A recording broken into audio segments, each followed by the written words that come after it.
Navy films show units of Admiral William F. Halsey's Third Fleet battling the heavy seas of a typhoon.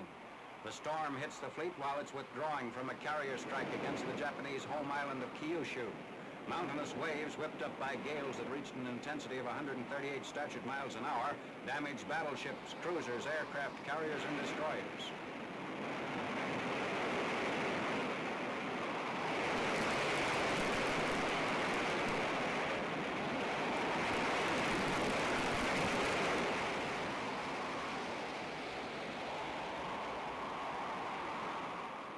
Kingfisher seaplanes on the stern of the USS Massachusetts are wrecked on their launchers.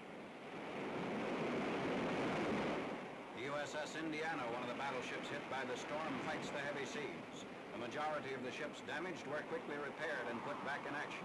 This is the second time in less than 6 months that the Third Fleet has been damaged by a typhoon.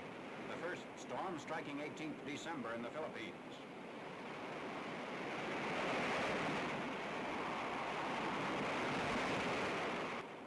Hardest hit of all the ships is the cruiser USS Pittsburgh. Over 100 feet of her bow was ripped off by the high winds, but the watertight compartmentation kept the ship afloat.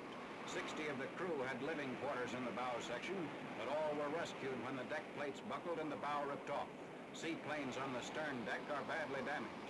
One remains on its catapult launcher while others are knocked over and wrecked on the deck.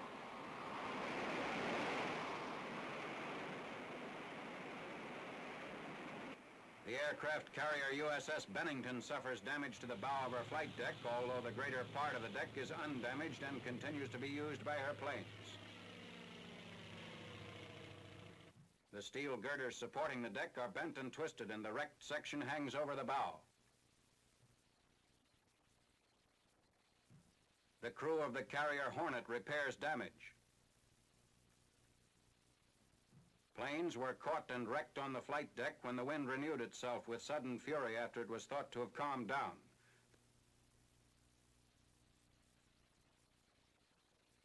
The Pittsburgh, minus its bow, which was later picked up by a Navy tug, travels 900 miles to repair yards at Guam.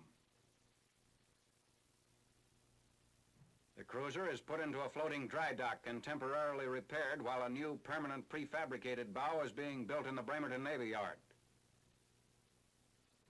A temporary stub bow is put on the Pittsburgh and the cruiser heads for Puget Sound.